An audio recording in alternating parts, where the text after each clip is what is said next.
不嬲都好紅嘅張國榮最近拍咗一首人如其名嘅音樂錄影帶，但係竟然要被逼全面刪剪噃。即係其實佢係講緊一個即係我啦，主人翁嘅一個嘅耳夢嘅一個故仔。咁裏邊有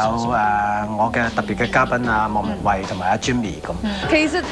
最大膽嘅嘢咧係我諗，因為佢有啲鏡頭係譬如有針筒啊，又即係意味就係即係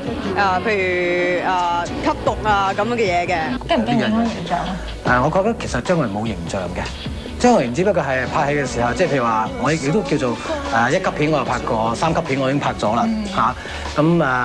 我覺得其實最緊要嘅就係睇下你去點樣去睇嗰件事，即係你可以當佢變咗一個好好睇嘅藝術品，但係令啲你覺得係一啲人會覺得話猥瑣咁就冇得講。咁但係我覺得係我自己本身我好中意呢個語調。呢一首音樂錄影帶裏邊咧，好多鏡頭都唔適合一家大細收睇啊，所以要經過刪剪先至可以喺黃金時間播出。究竟邊啲大膽鏡頭有問題呢？首先，張國榮喺音樂錄影帶裏邊有好多觸摸身體嘅動作，所以要被刪剪啦。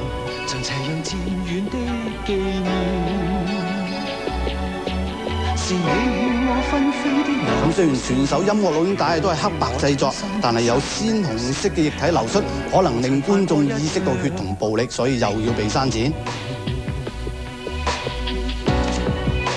儀式挑戰極限嘅鏡頭，包括用繩綁手、咬耳仔、莫文蔚用腳幫張國榮除衫呢一類鏡頭，令人意識到性，所以全部都要剪。咁究竟雙方喺演出嘅時候，覺唔覺得尷尬嘅呢？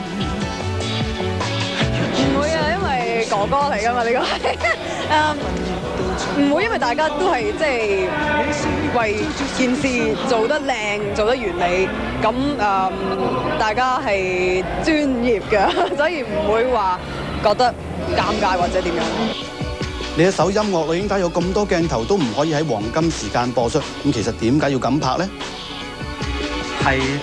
一啲時候可能拍一啲同其他人唔同嘅嘢。紅全隻歌咧就係黑白嘅，咁但係到最尾咧就有一個鏡頭就係